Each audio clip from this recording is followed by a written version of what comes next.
Hey, what's up guys? Stan Medina here. I got another great video for y'all today. It's called the Rule of 72. If you're an auto body technician, you need to watch this video.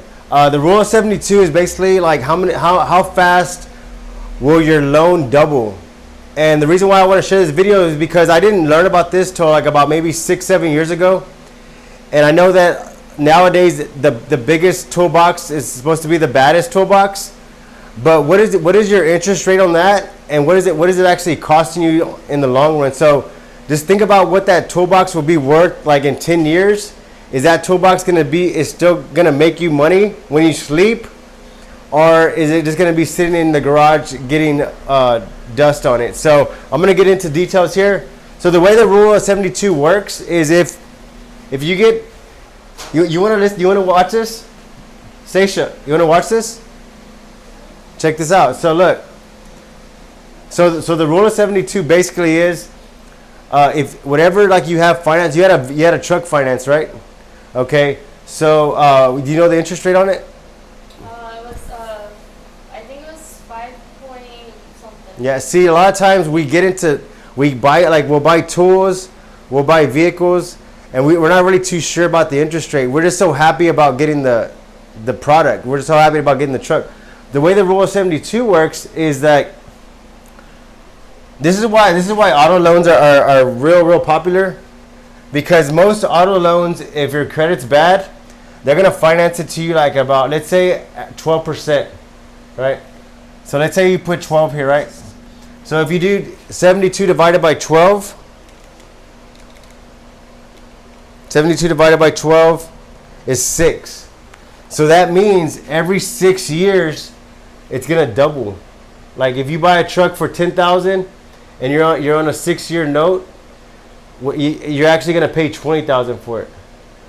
So this is real popular with credit cards. So this might be like an auto loan right here.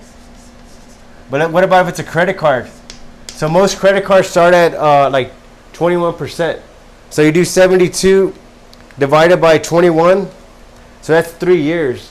So every 3 years it just doubles. Like you're just paying and paying and paying. So you never pay it off. And the reason why I wanted to make this video is because if you're an auto technician, you get the tow trucks come by and you see these shiny objects, and you're like, hey, I want to buy this toolbox. And they're like, oh, it's $15,000, and you're like, well, see if I get approved, and you get approved for it, but you're just so happy just to have the toolbox, you don't really read the fine print. And so what happens is you're buying this toolbox, but by the time you pay it off, what are you actually paying for that toolbox?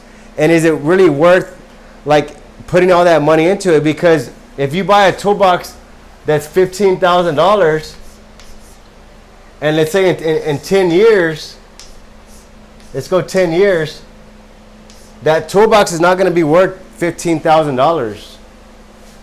And plus, what interest rate did you pay on it? So what is the interest rate you paid on that? Because you're gonna pay more than $15,000. So if the interest rate on that is,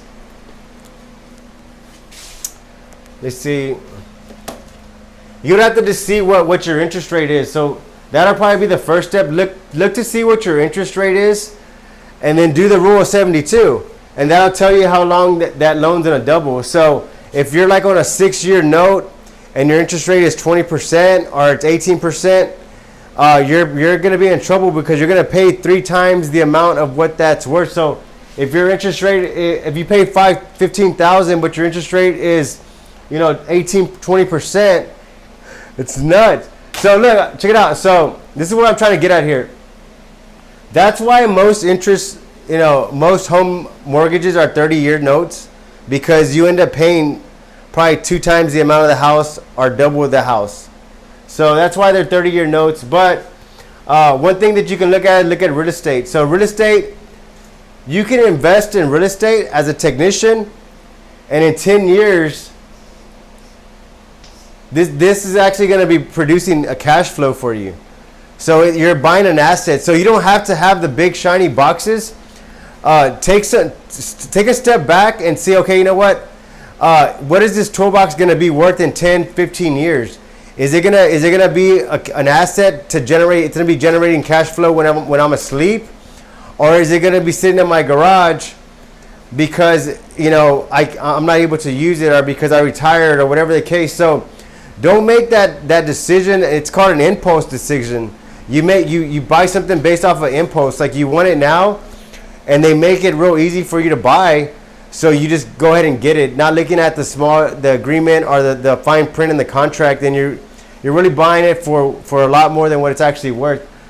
So just take that in consideration. The Rule of 72 is really going to help you out. It applies like with any kind of auto loans, mortgage loans, credit cards, anything that's financed. Apply the Rule of 72. You'll see how how fast it's going to double of what you owe. And whenever you see that, you're going to want to take some action to eliminate that. So one way to take action to do that is, if you look at your statement, you're going to have a principal and interest, right? And so your principal is probably going to be, this is just rough numbers. So it says 300, and your interest is 200, right? So that means your monthly payment is $500. Okay. So the way you can eliminate this from happening to you is, whenever you make your payment, pay an extra payment on the principal. So you could add another 150 to that. That's 650, and it's gonna knock off from the back end. So you're not gonna see it. You're not gonna see it immediately, but what is happening is you're knocking it down at the back end. So you're chopping down the principal, and by doing that, you're eliminating this interest cost. It'll be $800. So you'll pay $800 a month, but every time that you pay that additional principal payment, you're taking off a whole month on the back end. So that's one way you can eliminate this. And it also, like, there's other options you can do. You can actually pay the 150, and that's kind of similar to like lowering your interest rate. But I just kind of wanted to introduce everybody to this. Maybe you can do some research of yourself on Google, and watch some YouTube videos about more how it works. But this is, like I said, this is something that I was introduced to about 6 years ago, and it really just gave me a different perspective of how I was buying equipment and how I was buying tools. Whenever I realized this, I didn't really want the big tools anymore. I decided, you know, I need to downsize. You can downsize. Just use the tool that you need to make your money. When you make your money, dump your money into some assets that's going to produce some cash flow down the road. So what you want to do is you want to create some assets that have cash flow. And I would stick with real estate, because real estate's always going to double in value. So one thing about real estate is that with your toolbox, it decreases value every year. So the value of that toolbox is going down every year. So in 10 years, it's not going to be worth what you paid for it. So you're actually losing out.